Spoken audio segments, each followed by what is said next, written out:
ఎన్నిసార్లు అవసరం అనిపిస్తే అన్నిసార్లు కేంద్రీకరించండి.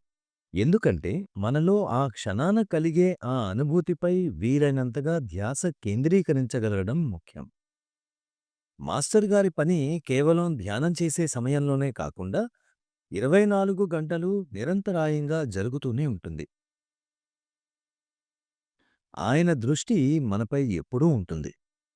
जब भी हम काम भी करते हो, మీరు ఏ పని చేసే సమయంలోనైనా, వంట చేసే సమయంలో కానీ, స్నానం చేసే సమయంలో కానీ, మన హృదయంపై ఏం పని జరుగుతోంది అని సునిశితంగా గమనించండి.